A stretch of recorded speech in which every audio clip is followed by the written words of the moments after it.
Good afternoon, everyone. Myself, C. Raj Chawla, Vice Chairman, MSME and Startup Committee of ICI. Welcome you all in this today, our webinar on navigating the SME IPO, opportunities and challenges.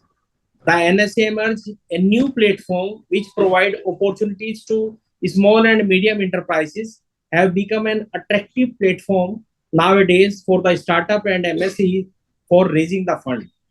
As initial public offer, the IPO is a better option for companies having innovative and scalable business model. Our chartered accountant can play important role in the process listing like due diligence, audit and financial statement, business valuation services, and various certification which give new avenue to the profession. To deal with this topic, we have with us our speaker CA Aditya Vikram Bankaji and our coordinator CA Manoj Kumar Lambaji, who will guide you about the opportunities and challenges.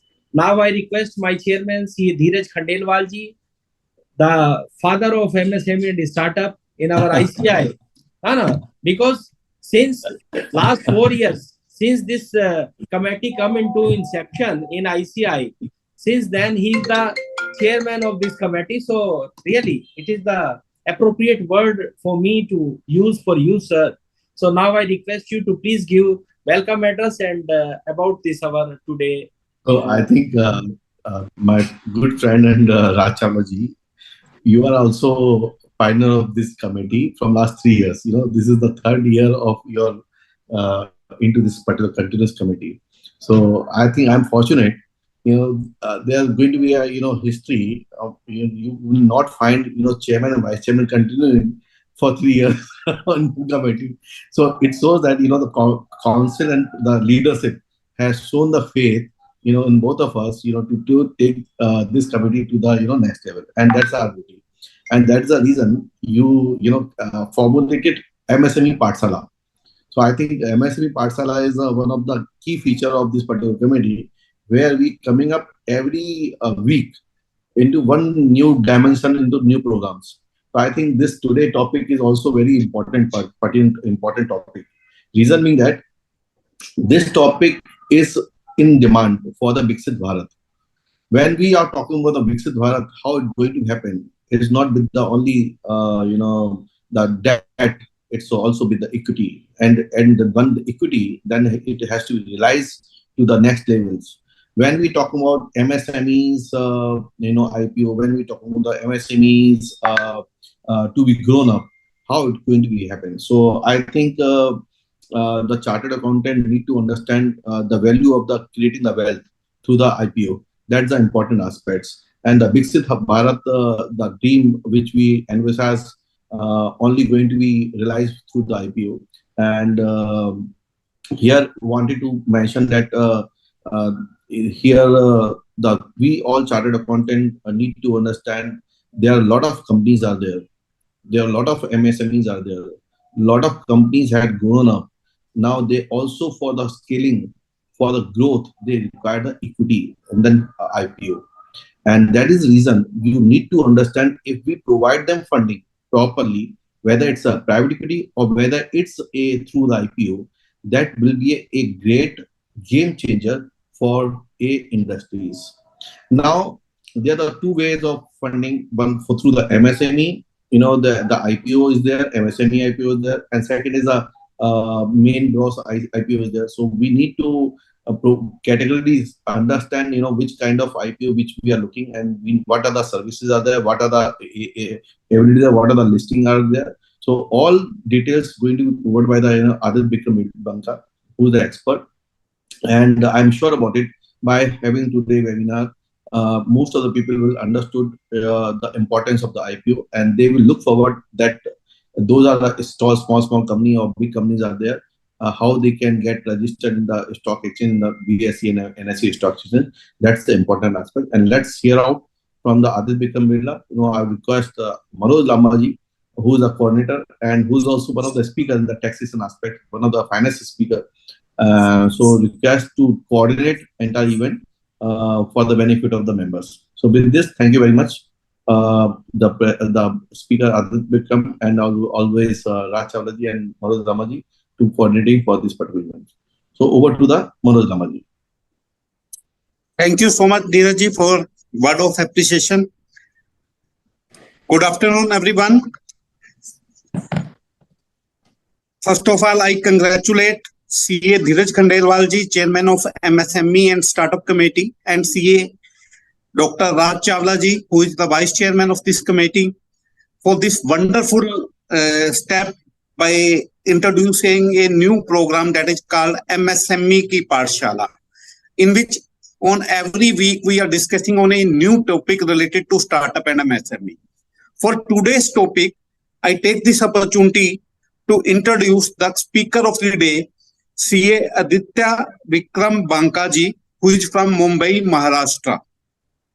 With over a decade of experience as a chartered accountant and board advisor, CA Aditya Vikram Bankaji provides comprehensive fundraising advisory, tax consultancy, deals and transaction advisory, corporate law, RBI, and FEMA consultancy.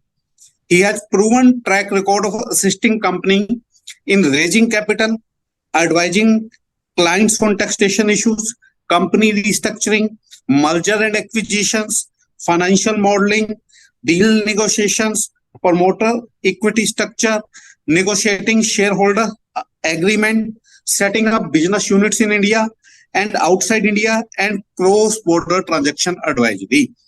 His extensive knowledge and practical experience have enabled him to provide effective solutions tailored to the unique needs of each client.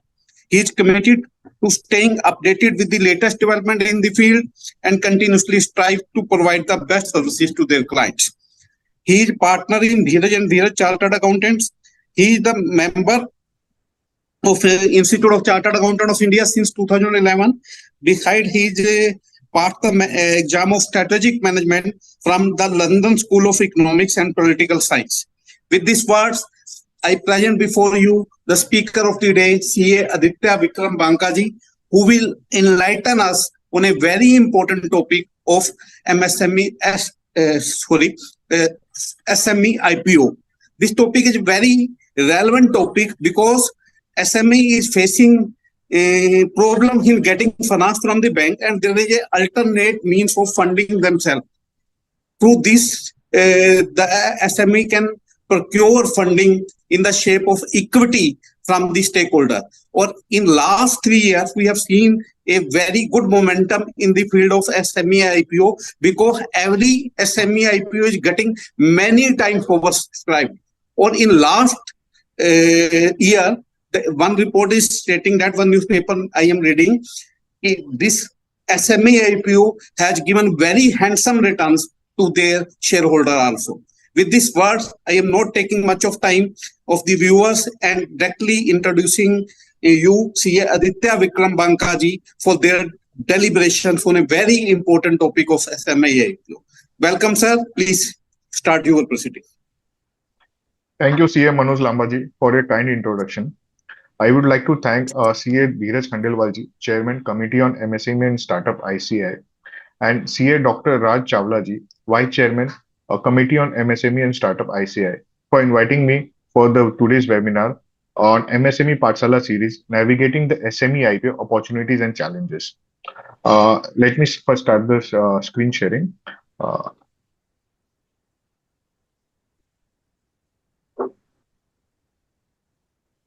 So, is the screen visible? Yes, sir. Yeah. Please continue. Just hold on.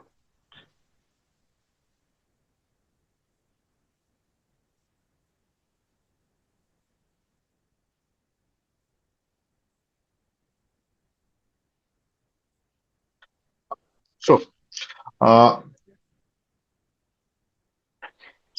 in today's webinar, we are going to discuss following brief topics in a brief.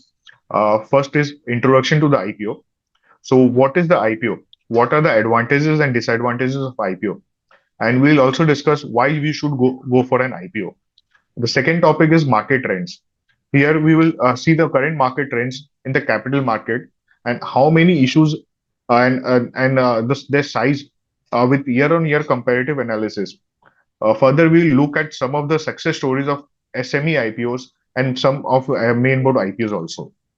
The third topic would be eligibility norms. Here we will understand what are the various eligibility norms and requirements of SME and main board IPO. The fourth topic would be the key features of the listing. Here we will understand the key features of the listing and what are the areas that we need to keep in mind to prepare our company for the IPO. The fifth one is we will have a look at the flow process of the IPO. What are the various stages of the IPO in a flow chart format? The sixth topic would be the roadmap at the macro level.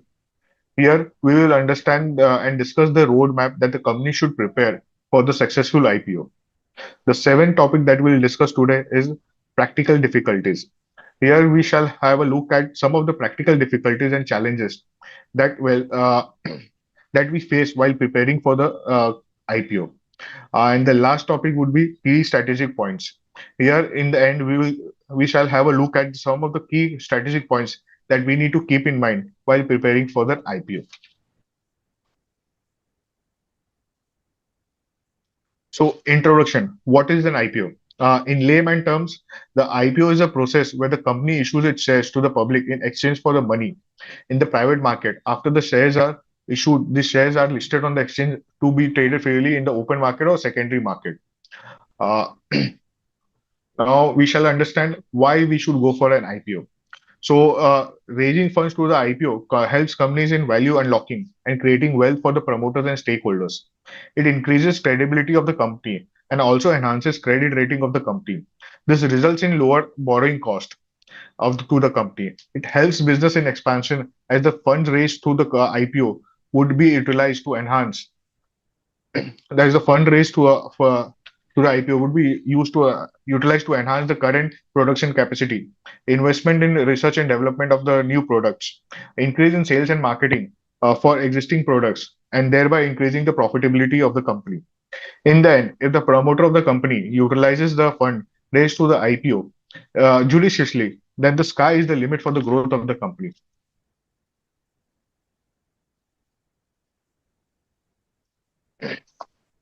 Now we shall have a look at what are the advantages for the IPO. The very first advantage for the IPO is we can raise an interest-free capital. IPO helps in raising interest-free capital. Equity capital raised through IPO does not have any recurring interest payments and liabilities unlike debt capital. However, the company needs to be mindful of the fact that even though there is no requirement for recurring payments, it needs to declare regular dividends and perform consistently as the expectation of the shareholder, or else the value of the company will deteriorate drastically. Then there is an improved value creation. IPO can help in creating long-term value for its stakeholders.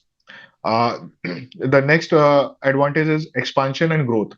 The funds raised from the IPO can be utilized in the expansion of the growth of the company, as we have discussed earlier in our earlier slide. The next is it lowers the debt burden. By raising funds to the IPO and utilizing the funds to repay the loan, the company can lower its debt burden. And then the promoter of the company can have a peace of mind as there is now less burden on the cash flow of the company. Plus, you don't need to give the personal guarantees as it as in the case of bank loans. So the promoter can reduce the debt. The cash flow is now much more in control of the company, and it's a very win-win situation for the promoter and the shareholders. The next one is increasing the prestige of the employee. So employees feel motivated when they work for a listed company. It is a prestigious thing for them. Further, the company can retain its employee by giving ESOPs to them as there are shares of the company that are freely traded. Now the employees can sell their shares when they are vested in the open market and get the monies.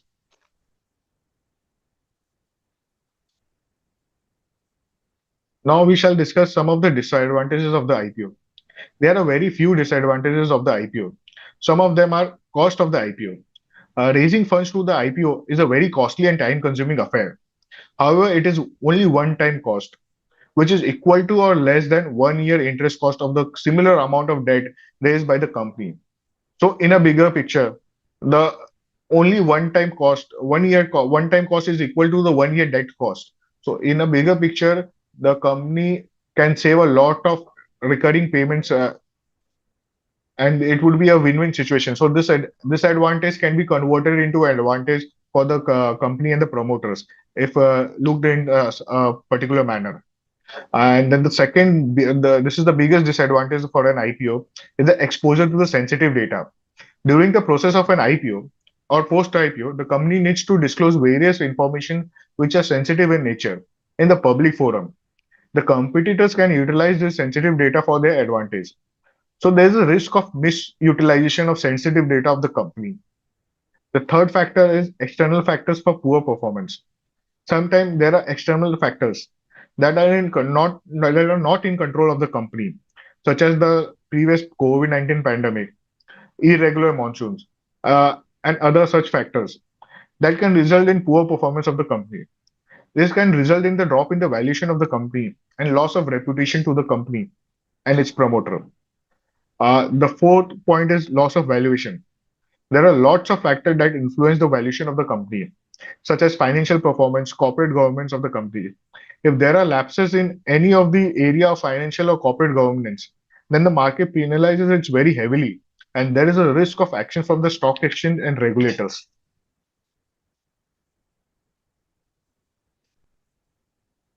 Now we shall understand some of the current IPO market trends. Uh, Let us analyze the past 4 years data of IPO market and understand its trend. For main board IPO, in the financial year 2023-24, the last financial year, March ending 2024, has been better than the financial year of 2022 and 23. During the current year, there were total of 79 main board IPOs, which has actually raised a total of 68,000 crores fund from the capital markets, and compared to 38 IPOs in the previous year, which had raised only 52,800 crore. So there is a 28% increase in year-on-year fund raised to the IPO from the last year to the current year. And uh, the similar trend is for the SME IPOs also. For the SME IPOs, the FY 23-24 has been very good. In FY 23-24, there has been 203 SME IPOs, which has raised a total of 6,265 crore, which is around three times more than the fund raised in the previous financial year of 2020 to 23. Or that is of only 2,300 crore from 124 IPOs. So in SME IPOs, the size of IPO has increased, and the number of IPOs has also increased, but and the total issue is has been increased in three times fold. So the current market trend suggests that there is a very good demand in the capital market for the IPO, and the trend is expected to continue, keeping in mind the strong Indian economy, mobilization of retail funds from gold, real estate, FD to the stock market. In recent times, we have seen higher retail participation, and also there is an increase in demat accounts and mutual fund investments. Now there is more awareness in the public at large. The SIP trend in the mutual fund is going to continue, and it will introduce new capital in the stock market.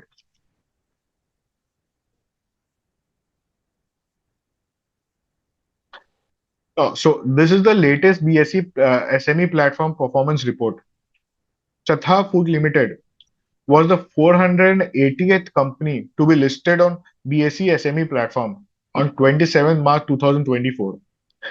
With this, the total market cap of BSE SME listed company is now more than 1.27 lakh crore rupees.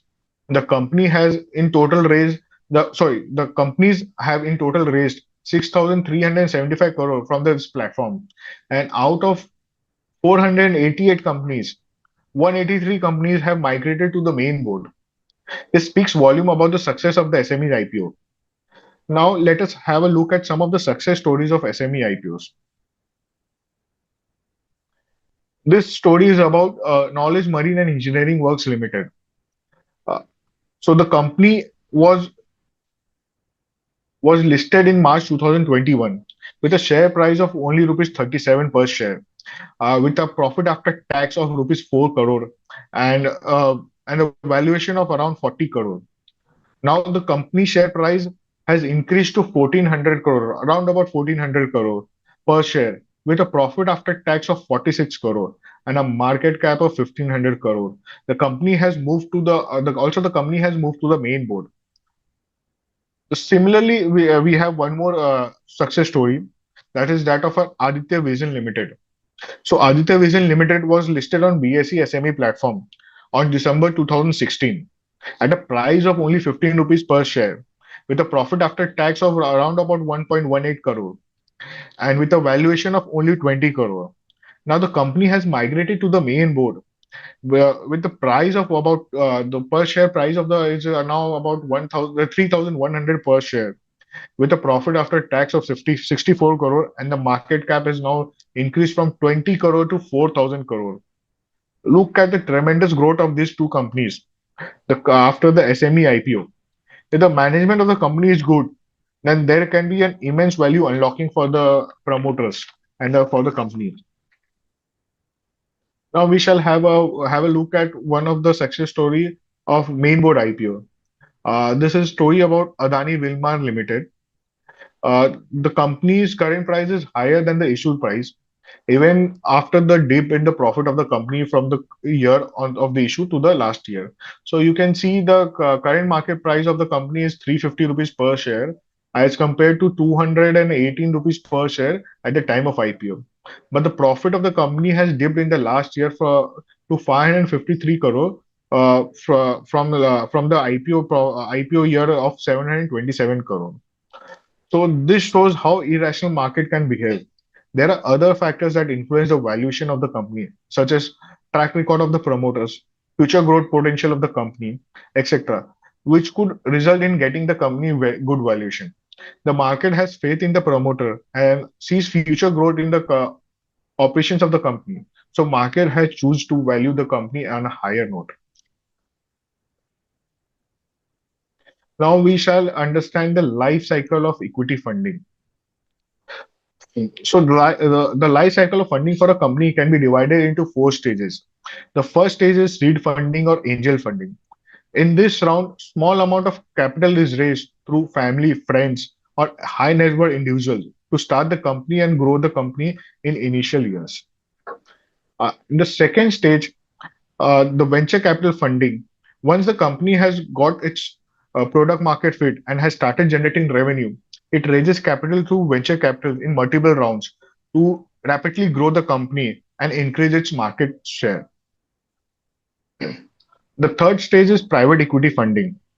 This is the late stage funding, typically 2 to 3 years before the IPO. This fund is used to stabilize the growth of the company and make it IPO ready.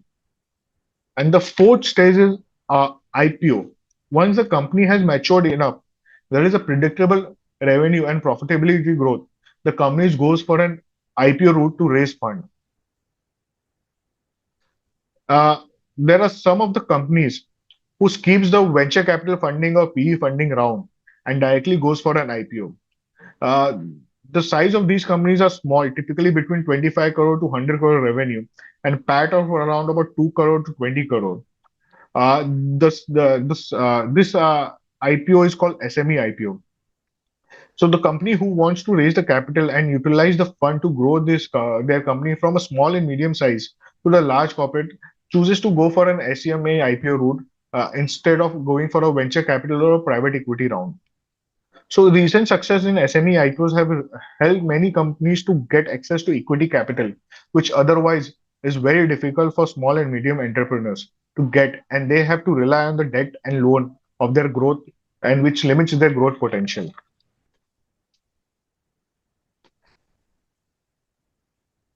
So now we shall discuss what are the objects of the issue. So IPO can be a fresh IPO or an offer for sale or a combination of both. So a fresh IPO is an issuance of new shares of the company and their sale of to the investors. The funds raised are intended to be used by the company. In case of offer for sale, The offer for sale is the sale of the shares by an existing promoter or investors. The company does not receive any proceeds from the offer for sale. All the proceeds go to the selling shareholder in the amount of their pro rata contribution for the offer for the sale. Mostly the proceeds of the company of the IPO is utilized for the following purpose by the company, such as general corporate purpose. The maximum that a company can utilize for a general corporate purpose is 35%.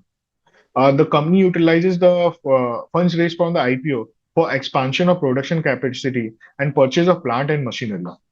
The company can utilize the proceeds for IPO for the repayment of loan and to spend on marketing and branding to increase its sales. And the company could also have utilized the fund to acquire new or strategic businesses.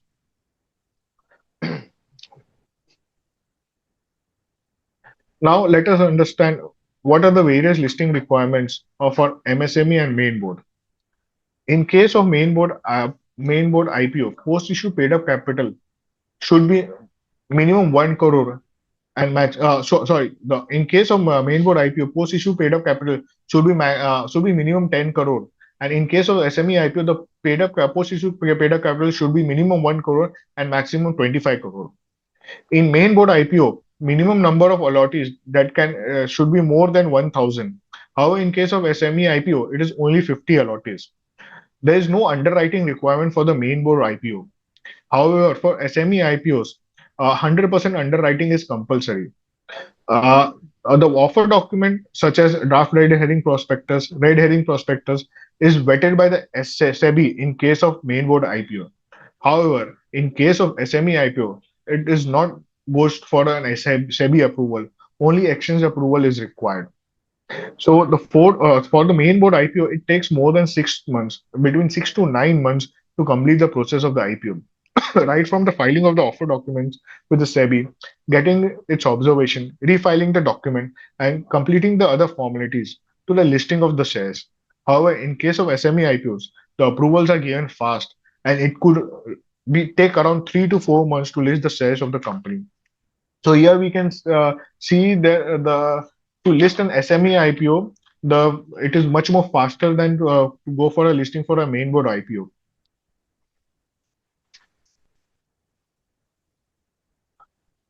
The maximum lot size for a main board IPO is the minimum lot size for the main board IPO is between 10,000 to 15,000 based on the price of the issue.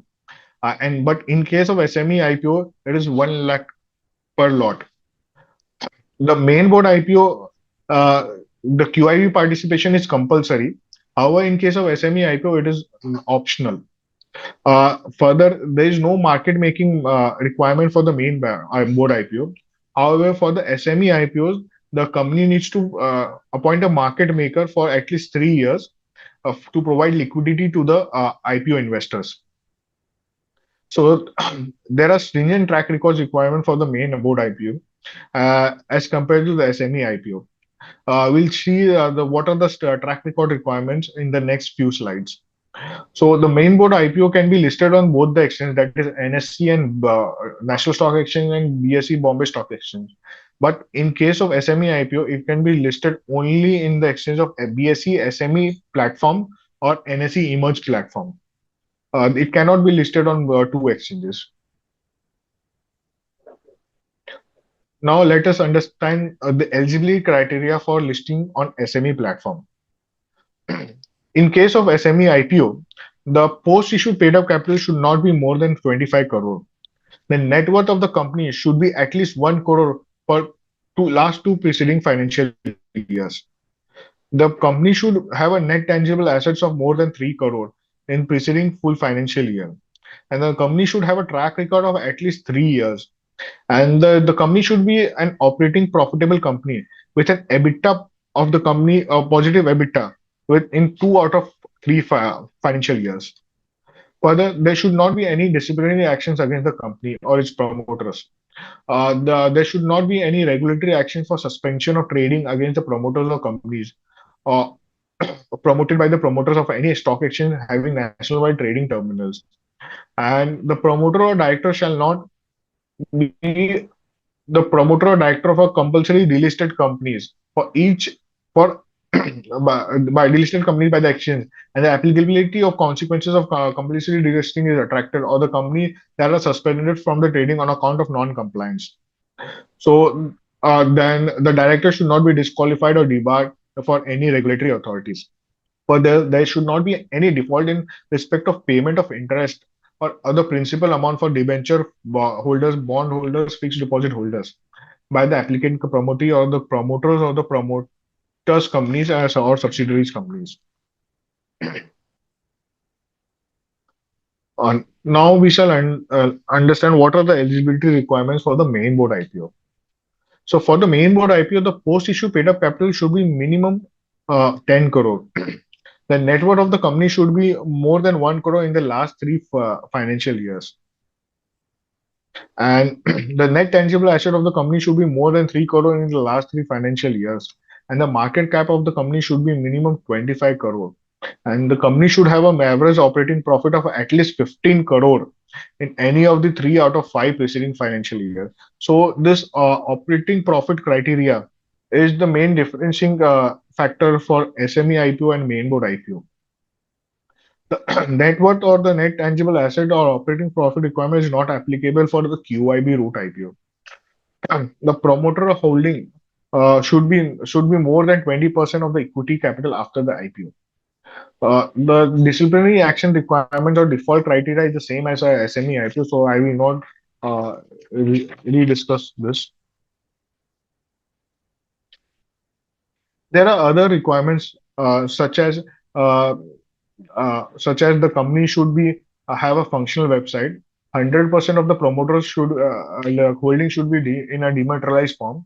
The company must enter into an agreement with both the deposits with CDSL and NSDL for facilitating trading of its shares. All the partly paid up shares should be converted into fully paid up shares before the issue. Further, the company needs to deposit 1% of the issue amount as deposit with the exchange before commencement of the issue. The SEBI is contemplating to remove this deposit requirement in future, and this will reduce the cost of the IPO. Then the promoter should have at least 3 years of experience in the same industry, and the composition of board should be as per the requirement of Companies Act, such as women directors and independent directors. Further, the company should not be referred to an NCLT under IBC. There should not be any liquidation proceeding going on against the company. Most of the requirements are same for SME and main board IPO, apart from the deposit requirement. In case of SME IPO, there is no deposit requirement. Now let us look at the various reservation or quota requirements for an IPO. So the IPO can be divided into three types of IPO. One is 100% book building IPO, or a QIB route IPO, or a fixed price IPO. In case of an 100% book build IPO, there should be at least 35% reservation for retail and 15% reservation for non-institutional investors and high net worth investors, and not more than 50% of the issue should be reserved for QIB. For anchor investors, maximum 60% of the QIB quota can be reserved. In case of QIB route, the retail investments and participation should not be more than 10% of the IPO size. And the high net worth individual and non-institutional investors, it should be not more than 15%. And the balance 75% should be reserved for qualified institutional buyers. In case of fixed price IPO, 50% of the issue should be reserved for the retail, and 50% of the issue should be is shared by the balance 50% of the issue size is shared by the high net worth individuals, HNIs, NNIs, and QIBs. The 60% of the QIB quota for anchor investor is same for the all three routes. Further, in case of SME IPO, a minimum of 5% of the issue size is given to market maker for market making as per the listing requirements of the IPO, SME IPO. Now let us understand some of the lock-in period for the promoters, anchor investors, and non-promoter shares post before the who are the shareholders before the IPO. For the anchor investors, the lock-in period is 90 days for 50% of the shares and 30 days for the balance 50% of the shares. So in case of anchor investors, they can sell 50% of the shares in the after the 30 days of the IPO, and the balance 50% can be sold after 90 days of the IPO. In case of promoter, the lock-in period is very high. The lock-in period is 18 months for shares up to 20% of the post-issue paid-up capital, and 6 months for the share exceeding 20% of the post-issue paid-up capital. If the majority of the issue proceeds, that is 50 more than 50% is of issue proceeds is proposed to be utilized for capital expenditure, then the promoter's lock-in period shall be double, that is 3 years to 1 year respectively.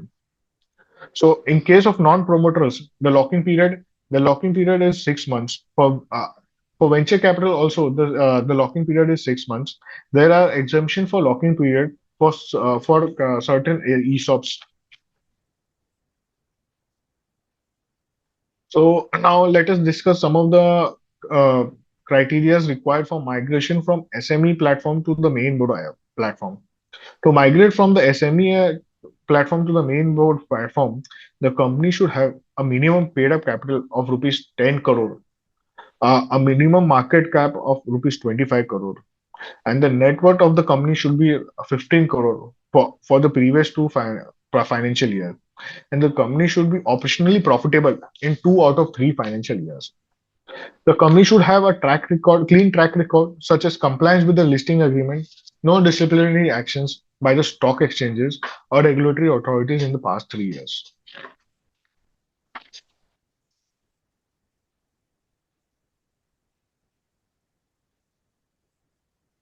So now let us have a look at the 3 R's for the success of the IPO. The 3 R's for the success of IPO are robust financial performance, realistic valuation, and right timing. The robust financial performance, the finances of the companies should be in very good, and the company should be growing company with the visibility of growth in revenue and profits and key performance indicators. The further the company should adhere to the letter and spirit of corporate government guidelines and issued by the regulators and exchanges. Once the company gets listed, a lot of cultural changes takes place in the company. With respect to corporate governance, related party transactions, timely disclosures, consolidation of branches or subsidiaries, financials, strengthening of the internal control of the company, framing various policies such as insider trading policy, remuneration policy, related party transaction policy, policy on disclosures, and compliance management. The company needs to look into all of these areas, and once the robust system are placed in place, then only the company should go for an IPO. The company needs to form various committees of board of directors, such as audit committee, remuneration committee, stakeholder committee, and etc. There are independent directors on the board who oversee such policy decisions. Uh, the next R is realistic valuation. The valuation of the company for the going for an IPO should be realistic. There should be an upside potential for the price of the shares of the company post listing to establish faith and confidence of the investor. The valuation of the should be realistic and reasonable. In case high valuation, the company faces lots of issues in getting the company successfully listed. We have seen many companies that have withdrawn from the IPO due to lack of investor response due to high valuation. So valuation should be comparable to the peers listed on the exchanges, and at time it should be at a discount to make it attractive for the investors. So the valuation is very important. If there is an upside potential for the investors, then only the IPO will be a successful IPO. The last R is right timing. Timing of the IPO is very crucial. If the IPO is bought during the bull market, it will fetch better valuation than the bear market.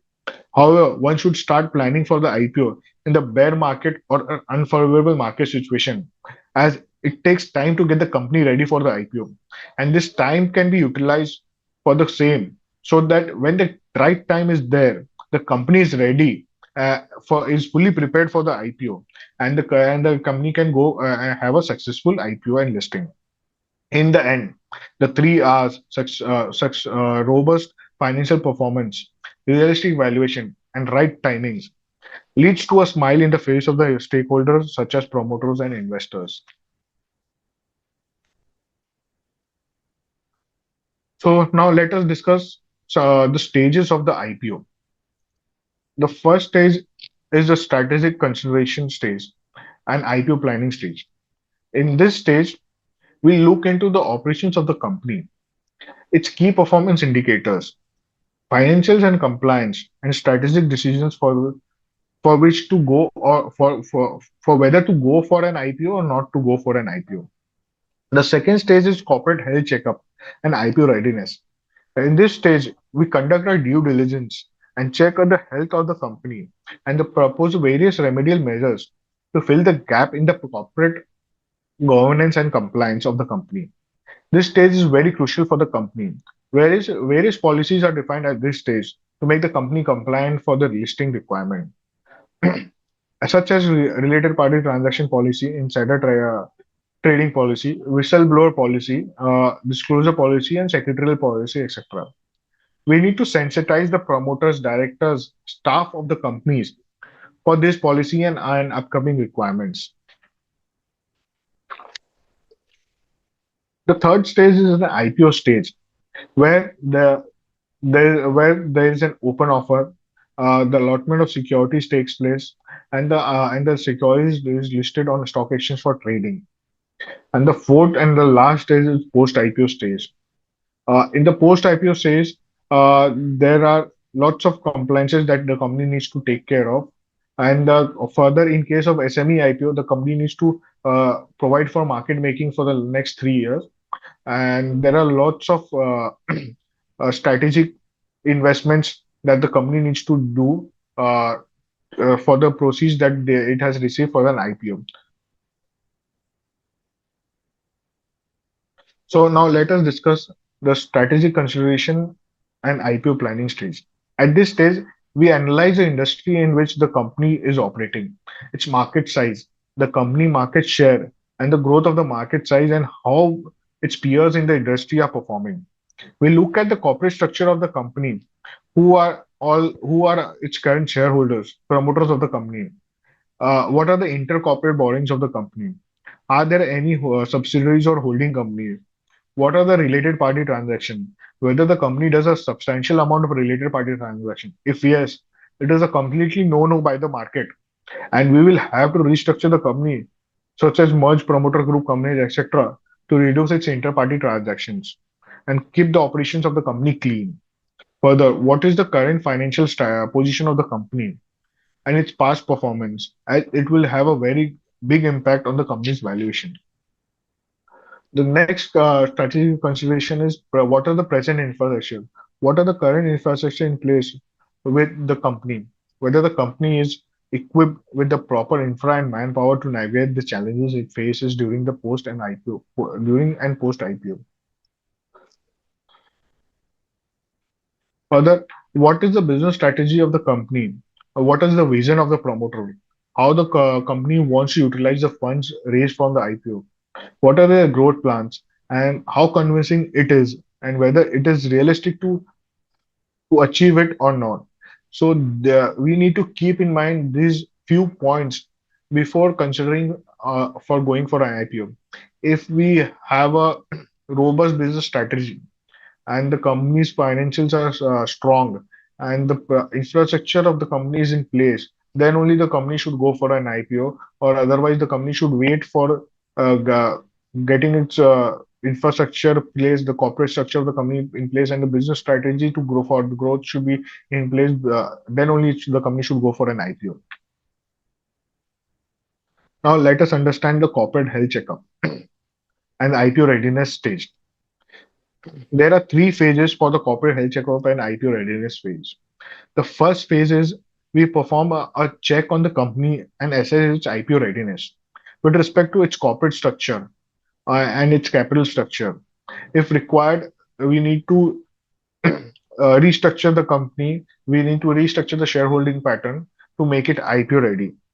Whether the financial re-engineering is required, we need to understand how well the books of accounts are maintained, whether there needs to be a certain changes in the accounting policies, and we discuss and we finalize what needs to be done here at this stage.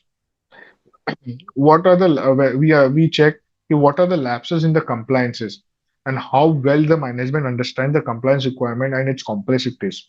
Uh, so it is very important that management is sensitized for the compliance management part, and how the and the management should be very uh,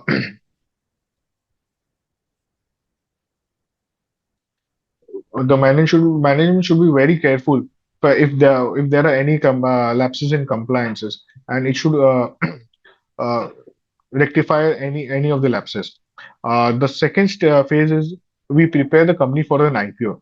We suggest necessary changes in the company based on the results of the health checkup in the first stage, such as restructuring of the company, making sure the necessary compliance are in place and necessary registers are maintained, secretarial records are in place, and the internal financial controls are working.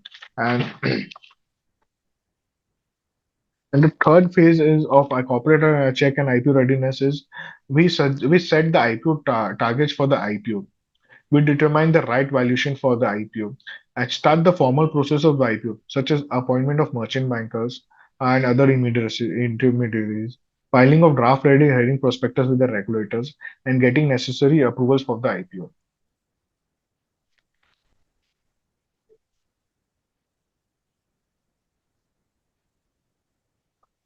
So third stage is hmm. So now let us have a look at the flow process of the IPO.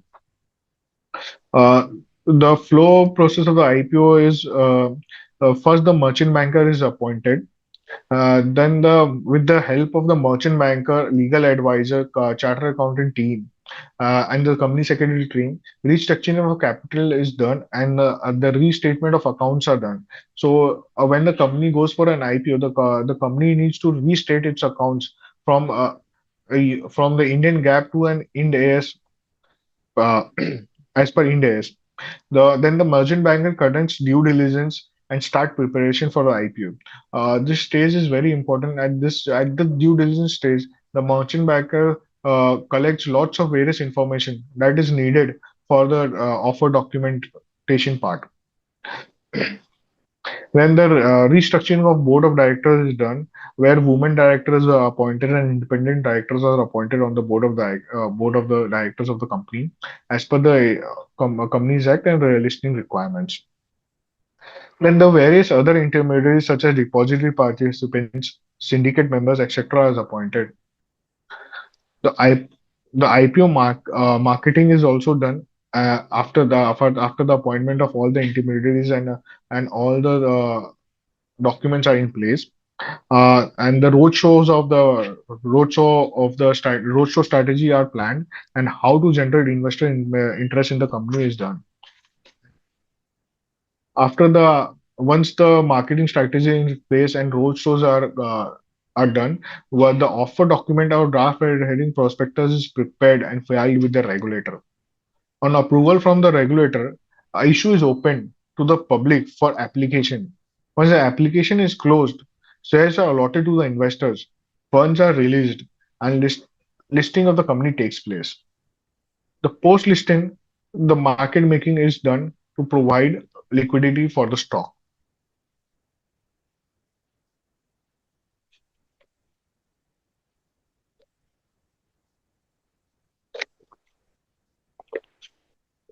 Let us have a look at the pre-IPO preparation stage.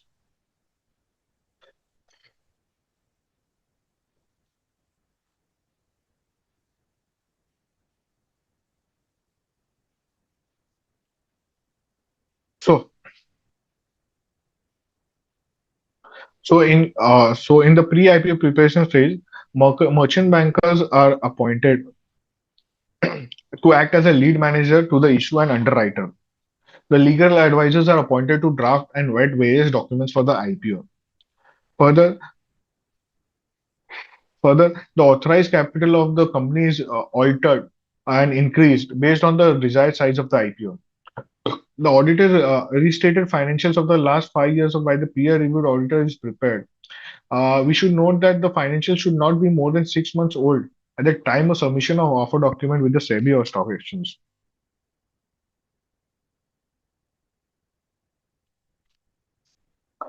Now let us look at the paid up capital restructuring requirement. So the company paid up capital is restructured in the IPO pre-IPO phase. The company uses the bonus issue to bring the post-issue paid up capital for more than 10 crore in case of main board IPO. Similarly, in case of SME IPO, the company needs to restructure its paid up capital to 1 crore, minimum 1 crore. Now, let us see how the example of how a company reallocates its capital to be eligible for an IPO. Now, let's say the company has a paid up capital of rupees 1 lakh. The total equity shares outstanding for the company before the IPO, starting the IPO and pre-IPO phase is 10,000 shares. With the face value of rupees 10 per share, equal to 1 lakh rupees of paid up capital. Further, the company has a reserves of 10 crore uh, in case of main board, or more than 1 crore in case of SME IPO. So the net worth of the company will be 10 crore, 10.01 crore. That is 10 crore and plus 1 lakh the paid up capital. Now to increase the paid up capital, the company will issue bonus to the promoters of rupees 10 crore for face value of rupees 10 per share. So the total bonus shares that would be issued by the company is 1 crore shares. After the issue of bonus shares, the total promoter holding will increase from 10,000 shares to 1 crore and 10,000 shares. So the 100% promoter holding before the IPO and IPO process has started was 10,000 shares. Now after the capital restructuring and conversion of reserves to a paid up capital by way of bonus shares, now the total paid up capital has increased to 10 crore and 10,000 shares. Now the company goes for an IPO. In case of IPO, the company if the company goes for a fresh issue IPO, the company will issue an additional shares to the public for a tune of 33.5 lakh shares. This 33.5 lakh shares is calculated based on a reverse calculation basis. So there should be a minimum 25% public float requirement by the SEBI. So the company needs to float a 25% shares to the IPO. So then we do a reverse calculation by saying that 1 crore and 10,000 shares is 75%. So what would be the 100% and the 25%? So this reverse calculation results in the value of 33.5 lakh being the 25% float post issue paid up capital. In case of offer for sale, the shares are deducted from the promoter holding only. So this results in the post IPO shareholding as the total shares with the public after the public issue is 1 crore 10,000 plus 33 lakh point 50,000. That results into 1 crore 33 lakh and 60,000 shares. The total public holding out of this is 25%, that is 33.5 lakh shares. And the total promoter holding after this is 75%, that is 1 crore and 10,000 shares. Thus, the company meets its minimum capital requirement of a paid up capital requirement of 10 crore. So now let us understand the restructuring of board. The company needs to appoint key managerial person such as managing director or chief of executive officer, uh, chief financial officer, and the company secretary to comply with the listing requirements. In case of private limited companies, the appointment of managing director or CFO or company secretary is not mandatory. However, once the company is going for an IPO, the company needs to compulsorily appoint its key managerial persons, and they are responsible for the day-to-day operations of the company. Further, at least there should be a one woman director in the company, and the company needs to appoint one third director as an independent directors. The company needs to be very careful in appointment as the quality of the people it appoints as in the board of directors gives a signal of government standards of the company and the company to the investors.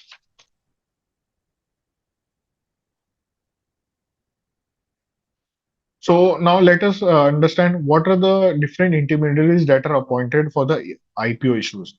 So various intermediaries that are appointed for IPO are depositories such as CDSL and NSDL for for depositing the shares of the company. Then the registrar to the issues are appointed. So registrars to the issue are the transfer agents who is responsible for having the transfer register of the company shares. Then the market makers are appointed and underwriters are appointed. So usually the merchant banker is a market maker or underwriter, or there are consortium of merchant banker who come as an underwriter for the issue for a bigger IPO issue size. So now the bankers to the issues are also appointed, and the advertising and PR agencies are appointed. Any IPO cannot be successful without these intermediaries. The IPO needs to be marketed, and the PR agency and the advertising policy needs to be kept in place so that the investors' interest is generated for the company, and the company's shares are subscribed successfully.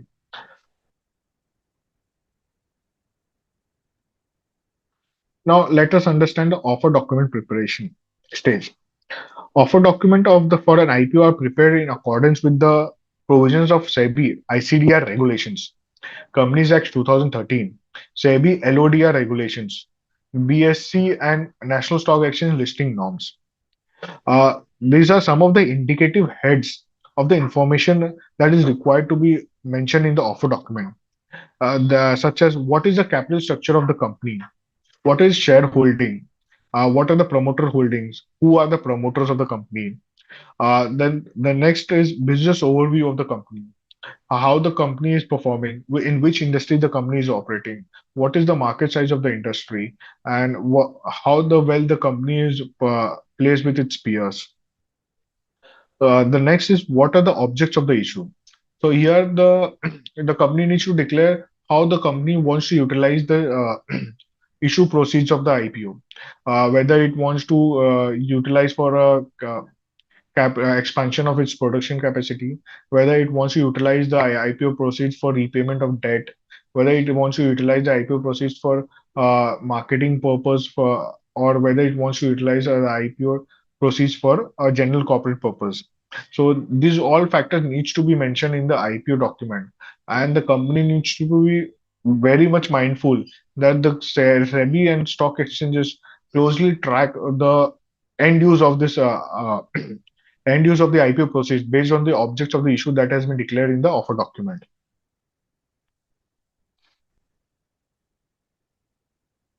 Now, the risk factors and outstanding litigations. All the pending litigations of the company needs to be disclosed here. Due care needs to be given in defining the risk factors and litigation of the company, and nothing should be left out.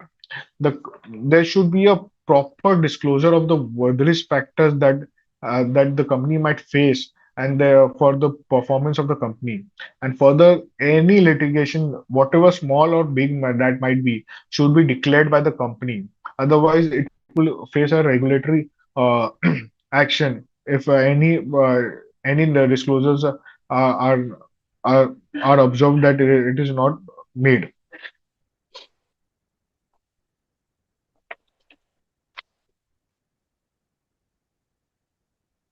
So the draft red herring prospectus or the offer document contains the details about the management of and promoters and the promoter groups.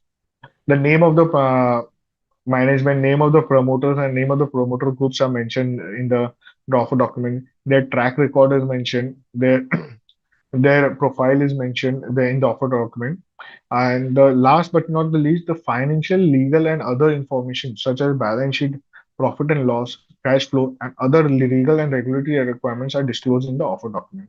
These are only indicative heads. There are other various heads of offer documents that we need to disclose in the draft red herring prospectus. The members can have a visit on the some of the draft red herring prospectus on the SEBI or BSE or NSE website and can find out what are the other requirements of the draft red herring prospectus. And if they have any query regarding this, well, I'm ready to help you further. The draft red herring prospectus is submitted to SEBI for a review. This takes around 2 to 4 months for the SEBI review and give approval for for necessary approvals. For SME IPO, the documents are vetted by the stock exchanges.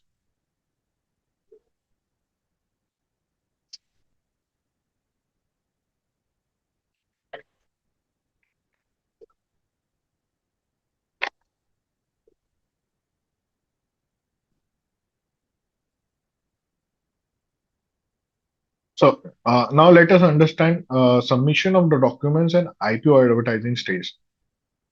The shares of the promoters of the companies are dematerialized, and pre-IPO shares are locked in as per the lock-in requirements of the IPO. And then the draft red herring prospectus is filed with the SEBI, and in case of SME IPO, it is filed with the stock exchanges. Uh, Once the draft red herring prospectus is filed, the SEBI or exchanges give its observations after duly vetting the documents. Once the company receives its observations, the company needs to rectify or update the draft red herring prospectus, and then the it gets an in principle approval from the SEBI and stock exchanges. Once the in principle approval is received from a SEBI and or stock exchanges, a red herring prospectus is prepared and filed with the regulator. The red herring prospectus is an updated version of the draft red herring prospectus.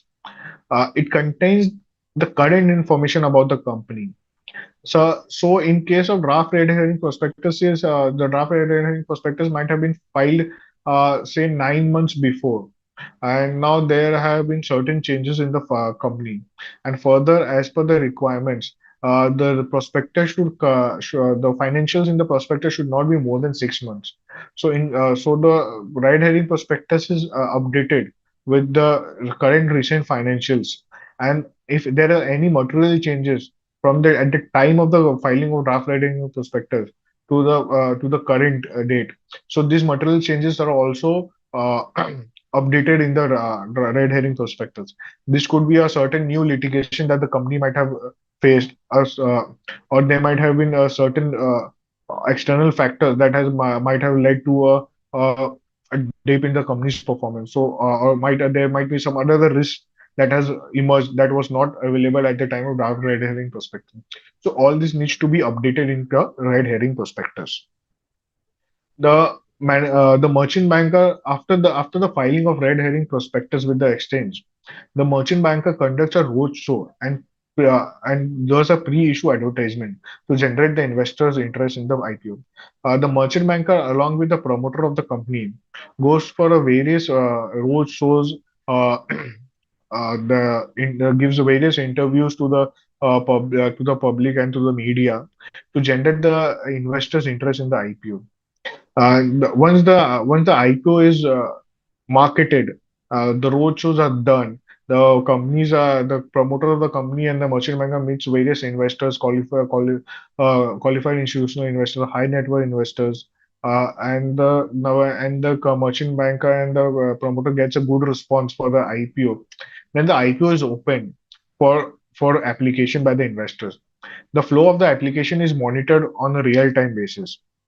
The merchant banker coordinates with the syndicate banks and brokers for IPO subscription. Nowadays, we have seen that there are lots of IPOs that are subscribed exponentially. Now the 10 times, 20 times subscription is old.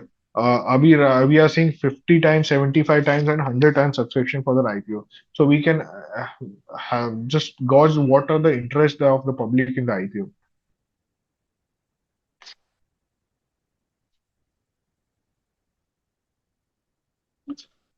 So now let us discuss the listing phase of the listing of an IPO.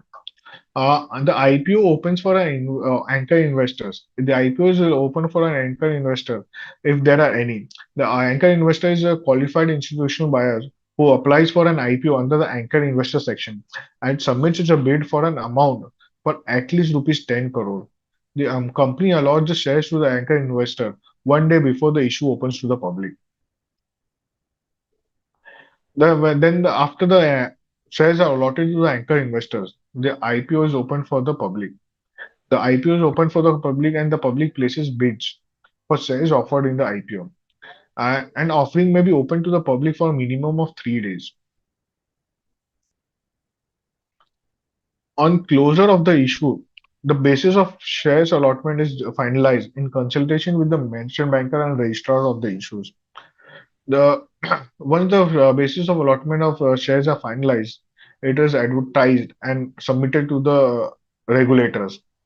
On after the approval of the regulator, the shares are credited in the investors' demat accounts.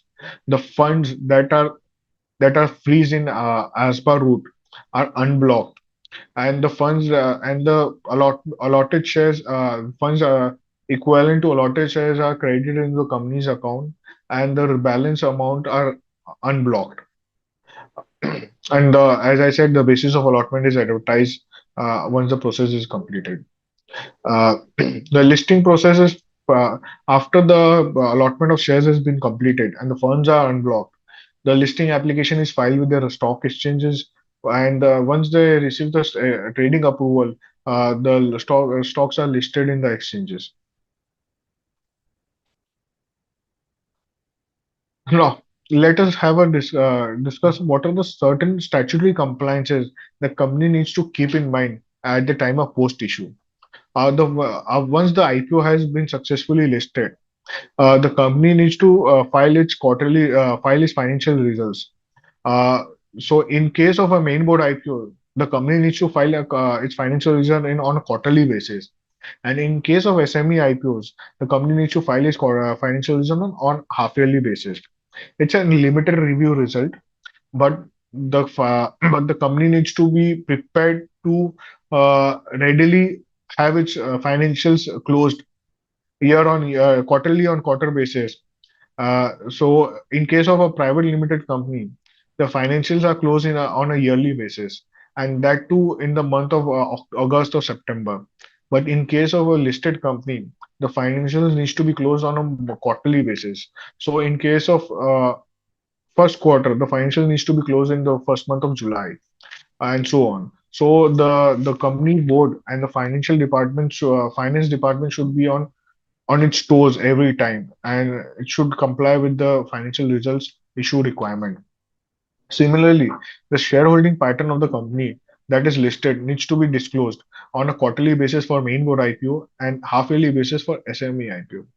Uh, so in case of there are any major corporate announcements, such as changes in directors or expansion program or any other factors that are affecting the company's performance, the company needs to disclose that to the exchanges and to the public at large. So there are certain event-based disclosures that needs to be done. There are other quarterly, half yearly, and annual disclosure and compliance. Uh, but in case of SME IPO, the quarterly compliances are done away with, and only half yearly and annual compliances are required.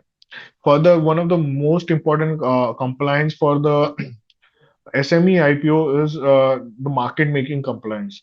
In case of SME IPO, the company needs to provide a market maker for minimum of 3 years, so to provide the liquidity in the market. And the company also needs to submit the report on its market making uh, process to the stock exchanges. Now let us have a look at some of the practical difficulties that we can face during the process of an IPO. So one of the main practical difficulties that we face at the time of IPO or during the pre-IPO phase is that government approvals are not in order. The issue generally arises when the details reflected in the government approvals does not match with the other details. So we generally look into the factual data to determine the reason for such anomaly, and we rectify the details, and we ask the company to get all the government required requisite government approvals in place before even thinking of for going for an IPO. If the company doesn't have a required government approvals such as factory license, be it ISO certification, ISI certification, there are various other licenses that the company needs to have obtained based on the industry. So if the company is from a pharma industry, it needs to get an FDA license. If the company is from a chemical industry, it needs to get a certain different license, whether pollution licenses are up to date or not. whether the PSI and PFL licenses are up to date or not. So we need to have a look at all the government approvals, that whether they are in place or not. And if the government approvals are not in place, there could be a very big trouble for the promoters if they go for an IPO. So the second most practical problem that we face is that old secretarial records are not there or they are improper. The issue arises when the old ROC records of the company are not in order. So in case of a private limited company, the company is closely held by one or two, three promoters. Those are family-owned companies. And in such cases, we have seen many times that the secretarial records are not prepared, or the secretarial records are very improper, or half. The shareholder registers are not in place. The fixed asset register, the contract registers are not in place.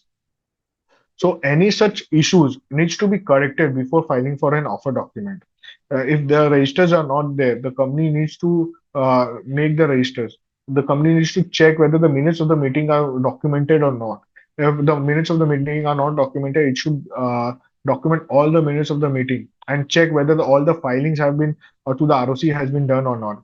If there are any lapses in ROC filing, the company needs to correct it and file all the lapses of ROC filing. The third issue is the gratuity, PF, and ESIs and other labor law. There are many times there arises a situation where the company needs to comply with a certain labor law, but it is not complying to save the cost. Say the company is having a 50 employee at its plant. So as per the requirement, the company needs to have a PF, gratuity provisions, and ESIC license.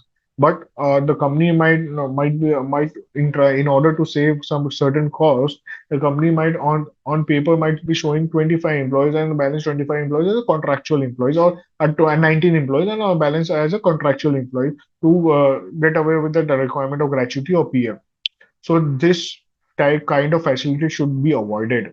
If the company has a 50 employees, the company should truly disclose the 50 employees and register those employees with the PF and ESIs and other labor laws. Any such labor law mismatch needs to be corrected before filing of the offer document. If the company has, for example, failed to provide for gratuity in the previous financial year, an actual valuation certificate for the amount of gratuity needs to be provided in the current financial years, and accordingly, the provisions are needs to be made. The four practical difficulties that we see oversee is that the compliance with the provisions of the Companies Act are not in place. So in case the company has not been in compliance with the Companies Act provision, the company needs to actively engage a company secretary or a charter accountant or a legal professional and get those compliances up to date. And if necessary, the company needs to file a compounding application for waiver of penalty and interest liability. The similar is required for the income tax or other the indirect taxes compliance. The company needs to be very mindful whether the company is paying right taxes or not. The fifth practical difficulty that we face is the current statutory auditor of the company is not a peer-reviewed certified auditor. The financial statements of a listed entity can be audited and certified only by an auditor or audit firm, which has been certified by the peer review board of ICI. In such cases, we recommend the company to change the statutory auditor and appoint a peer-reviewed certified auditor, since the same would be mandatory if the company is listed. So here, the issue is that the current auditor is not peer-reviewed, and as per the requirements of the exchanges and regulators and the Companies Act, the listed companies auditor should be peer-reviewed. So the statutory auditor who is not peer reviewed needs to resign, and the company needs to appoint a new auditor who are peer reviewed. So here the अभी एक problem आएगा. The current statutory auditor might feel that कि मेरा business चला गया, and if I am suggesting any company that if I am not a peer reviewed firm and I am a statutory auditor of the company and that company is very apt for going for an IPO. As an auditor, I might not advise the company to go for an IPO, so fearing that I might lose the business of the company. So, but we should not look into have such a kind of a mindset, and we should have a bigger picture in mind, and and the company and we should advise for taking keeping in interest of the promoter on the company and the and the company. Further, the composition of the board of directors are not in accordance with the provisions of the act. So there might be times when the board of directors are not, composition are not as per act. We have seen that there are various additional directors that have been appointed on the board of directors, but the term of the additional directors are only 1 year, and the company needs to reappoint those additional directors, and company fails to reappoint those additional directors. So if if there are such cases, the company needs to reappoint these additional directors, and the company needs to recompose its board of directors.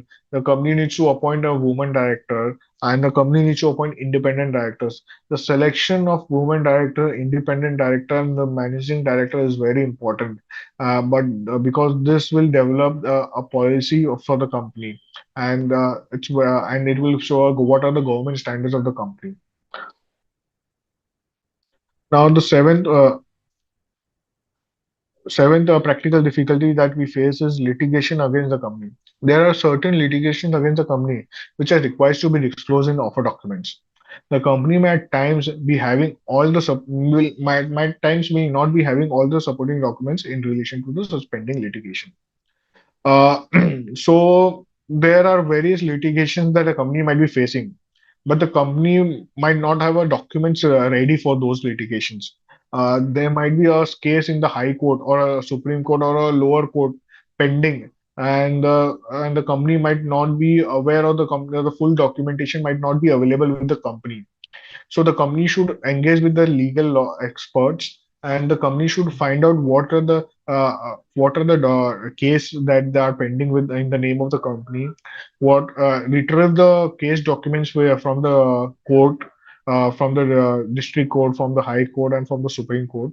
Study all the case documents, all the pending litigations that the company might be having, including the litigation of the income tax or taxation department, which might be running in the ITAT or appeals. So the company needs to have a look at all the pending litigation, has to do a thorough research and search of any pending litigation, and be mindful that even a single litigation is not left out. And all such documents needs to be arranged and given to the legal advisor. So for the issue of drafting of legal chapters. The capital built up of promoter equity. The eighth issue that we face is that there are lots of shares that has been transferred between the promoters, but that the transfer documents are not in place. There at times we have seen that there were earlier there were four different partners or promoters of the company, but two of the partners have left the company and sold the shares to the other two partners of the company. But the transfer has not been effected in the shareholding pattern filed with the ROC. Further the shares further, the shares have not been transferred in the name of the promoters uh, with the transfer deed and all.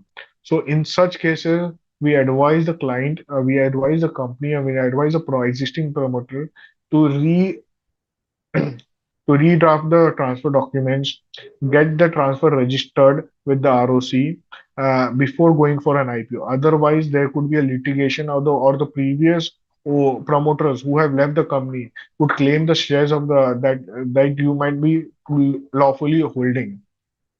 So the share transfer register should be maintained. The annual return should be in proper. There should be lots of care should be taken in the case of shareholding pattern and the promoter equity pattern.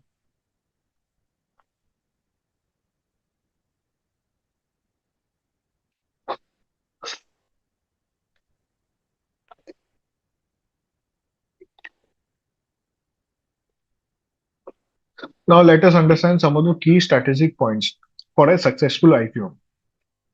There are few strategic points that needs to be keep in mind while preparing for an IPO to make it a successful IPO, such as suitable capital structure.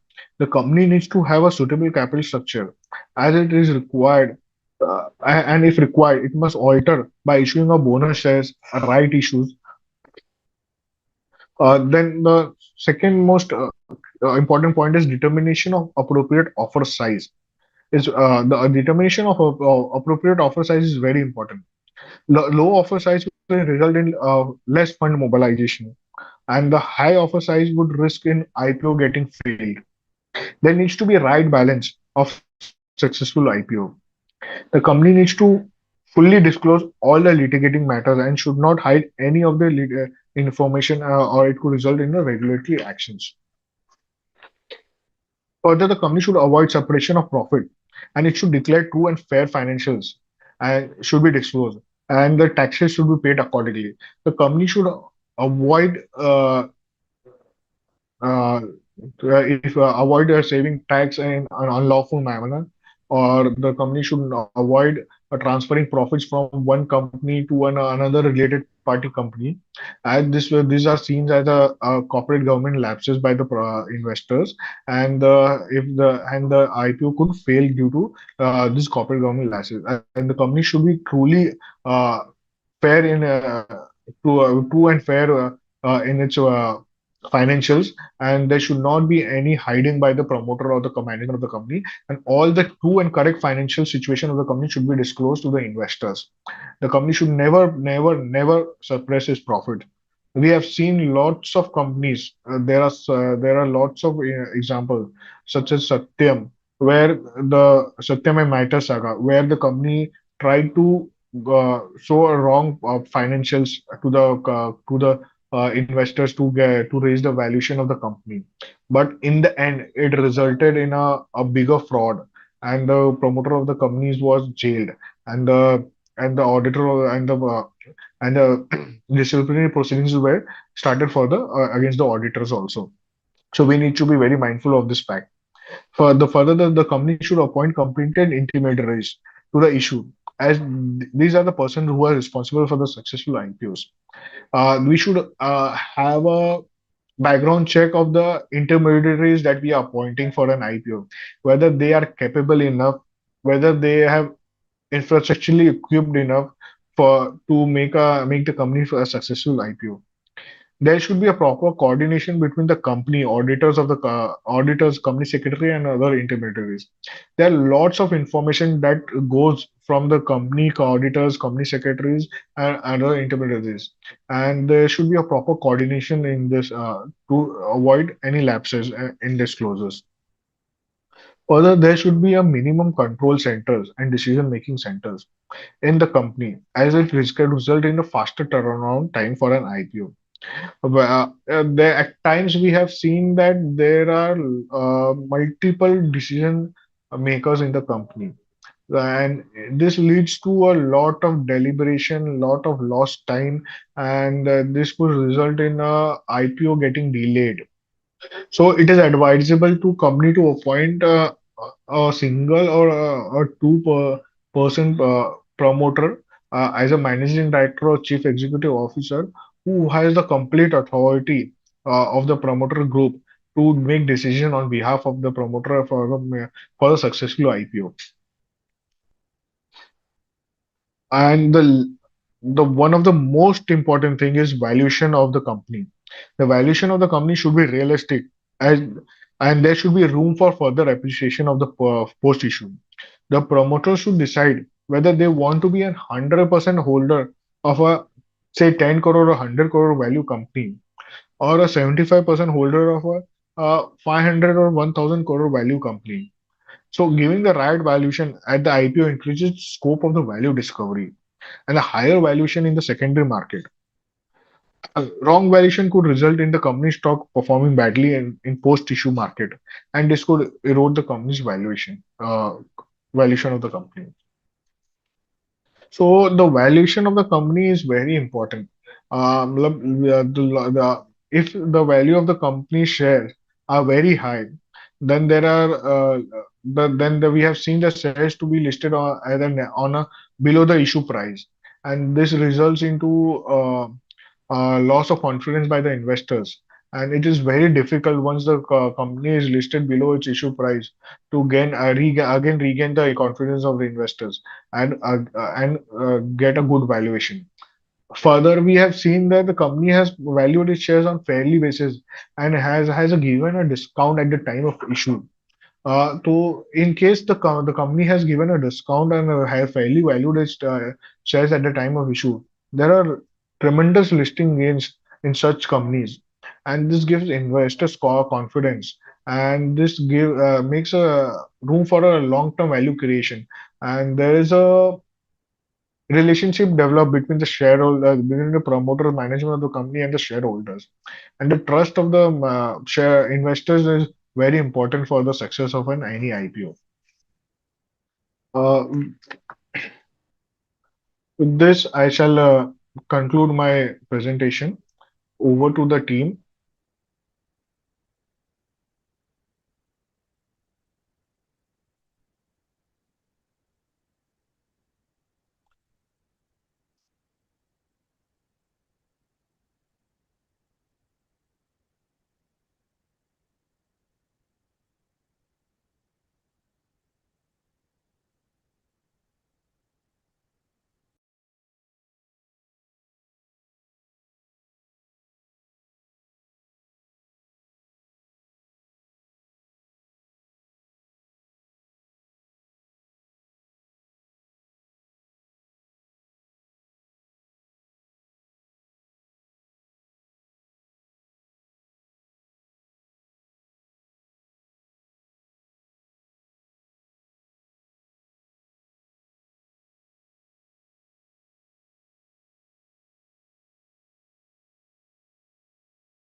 Yeah. You have finished your presentation?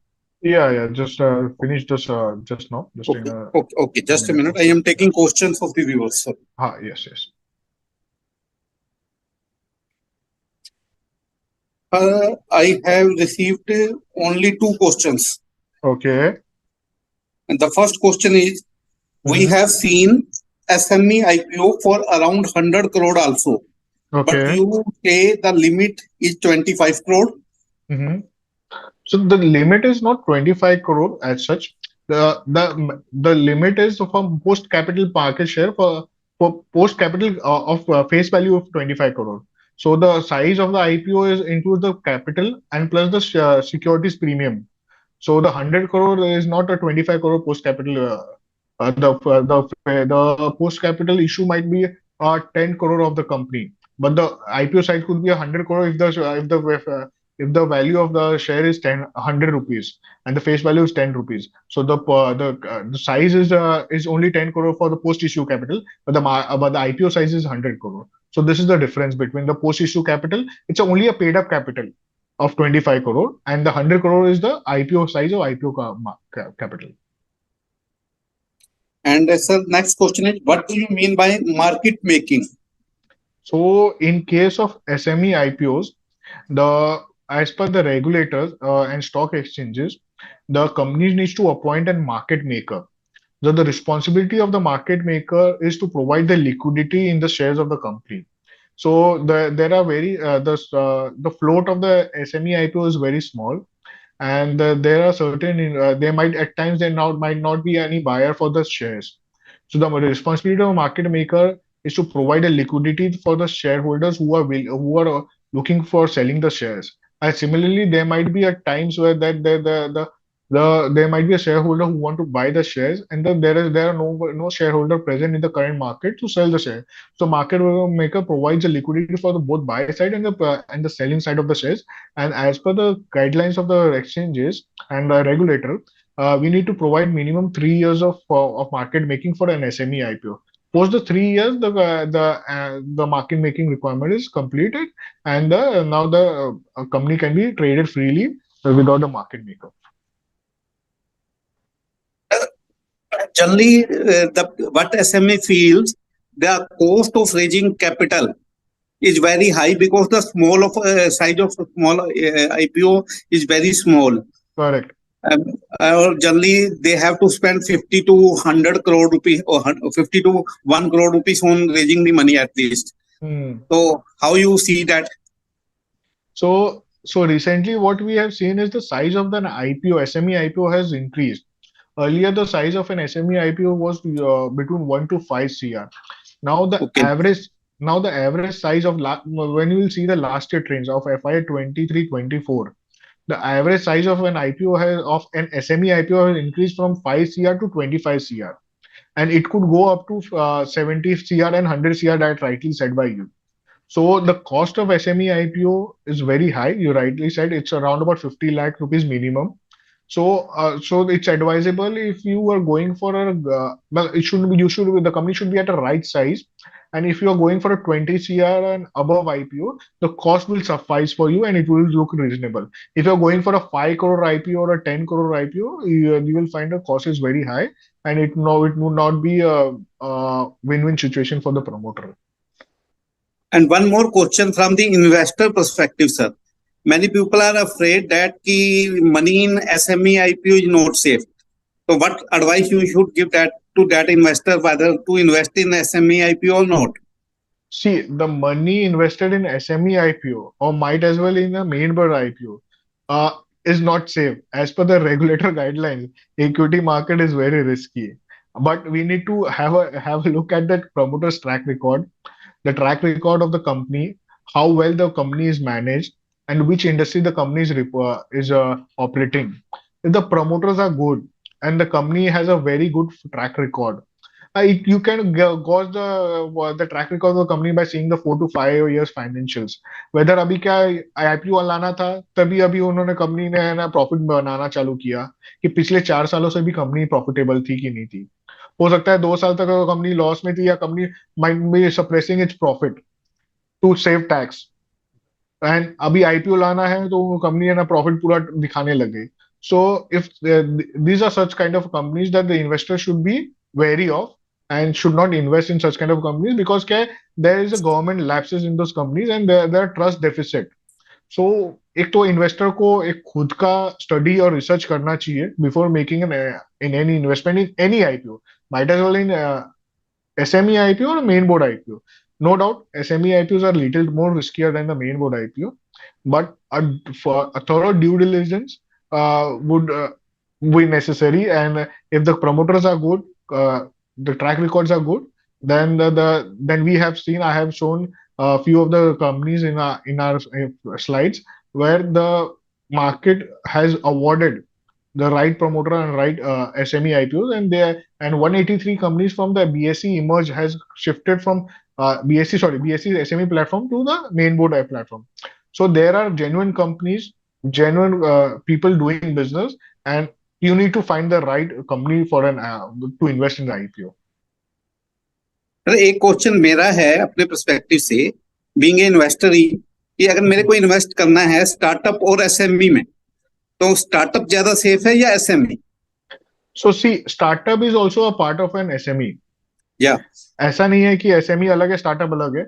Startup को हम लोग आज लेकिन एक फर्क है sir कि startup और एसएमई दोनों एक ही मतलब पहलू हैं.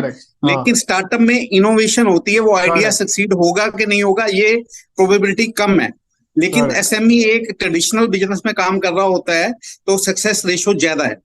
तो उस एंगल से मैं पूछना चाहता. हाँ, तो मैं भी वही बोल रहा था कि basically the startup and SME, startup is also a part of SME, but in case of startup there is a product innovation or service innovation that is done which is not current in the market or current in the economy. So वो startup होता है जो नया product लेके आता है, and once you are introducing an any new product it becomes a lot more riskier because वो चलेगा कि नहीं चलेगा, whether there is a product market fit or not. So any venture capital or angel funding who invest in any startup, उनका है ना success ratio है ना 10:1 या 10:2 का रहता है. अगर वो 10 कंपनी में इन्वेस्ट करते हैं तो 2 कंपनी या एक ही कंपनी सक्सेसफुल होती है, बट जो सक्सेसफुल होती है वो रैपिड सक्सेस होता है, वो 100 टाइम्स का सक्सेस होता है. So the growth potential for a startup is very high, but in case of SME वो एक 15% 20% का एवरेज ग्रोथ लेके चलता है. In case of startup it is 2 times 3 times X every year on year. So there's a difference between the startup and SME for such. And if you are as an investor investing in a startup as through an angel investor round or through a venture capital round, so you should have a basket of companies that you are investing. You should not put all your money in one startup. So if say some 10 में से 5-6 startup fail हो गए, 2-3 startup okay perform कर रहे हैं, लेकिन उसमें से 1-2 स्टार्टअप ऐसे होंगे जो मल्टीफोल्ड आपको रिटर्न देंगे, that will cover your cost of the all 3 lost और 5 लॉस्ट स्टार्टअप्स. एसएमई आईपीओ और एसएमई में क्या होता है, ट्रेडिशनल बिजनेसेस है, वो ट्रेडिशनल ग्रोथ पैटर्न्स पे चलते हैं. देयर आर प्रिडिक्टेबल ग्रोथ, 15%, 20%, 10% का ग्रोथ चलता रहता है. So it's lots more safer to say, but the again in both in the case of startup और फंडिंग और SME funding, the promoter background is very important, and how well the promoter knows its business and how seriously it takes the compliance is very important. अगर promoter सही नहीं है तो boss किधर भी पैसा डालो गायब होएगा पैसा. तो इन कंक्लूजन हम कह सकते हैं भी धीरे धीरे अमीर बनना है तो एसएमई में पैसा डालो, एक दिन में अमीर बनना है तो स्टार्टअप में डालो. अरे सर, एक दिन में तो कोई अमीर नहीं बनता है. पर स्टार्टअप में आजकल भी तो है कि फ्लिपकार्ट में देखा आपने, बाकी स्टार्टअप आईपीओ में देखा कि मल्टीफोल्ड रिटर्न मिली है. तो it is my opinion, study growth के लिए आप एसएमई में इन्वेस्ट कर सकते हैं. Yes yes. और एक लास्ट क्वेश्चन सर, कुछ लोगों को ये कंफ्यूजन है कि जैसे एमएसएमई की परिभाषा में सिर्फ मैन्युफैक्चरर और सर्विस प्रोवाइडर कवर है, क्या ट्रेडिंग एंटिटीज भी एसएमई आईपीओ के लिए अप्लाई कर सकती हैं? So as per the exchange requirements there is no debar for कि ट्रेडिंग कंपनी नहीं कर सकती है. अभी जो मैंने एक एसएमई का जो आपको ये बताया था, आदित्य विजन लिमिटेड करके एक कंपनी है जिसका एक सक्सेस स्टोरी शेयर किया था मैंने. So it is a trading company. So it is a trading company. It is just like a Vijay Sales, consumer durables बेचती है. तो उन्होंने एसएमई आईपीओ लेके आए थे 2016 में. अभी उनका मार्केट साइज 10 टाइम्स इंक्रीज हो गया. उनका जो 15 रुपए का शेयर था वो 3,000 रुपए का पर शेयर हो गया. तो वो ऐसा कोई डीबार्ड नहीं है. As per the exchange guidelines there is no debarred कि आपको मैन्युफैक्चरिंग या सर्विस कंपनी होना चाहिए. You can be a trading company for an SME IPO. So thank you so much, sir, for wonderful deliberation and sparing your valuable time for our viewers. Your wonderful deliberation definitely enlighten our viewers on a very important topic this day. It is SME IPO, and definitely our viewers will enlighten something new or learn something new from your deliberation. Thank you so much once again, sir, for your wonderful deliberation. Thank you entire team of this MSME committee of ICI for arranging this program every week under the tagline of MSME ki Pathshala. So thank you everyone who has contributed to the success of this program. Thank you so much. Thank you, Mukul ji. Thank you, Dheeraj ji, and thank you, committee for MSME Startup for inviting me for the webinar. Thank you very much. Thank you, Aditya Vikram sir, for sharing your insight on very important topic, SME IPO. And thank you, Uno Ilamba sir, for coordinating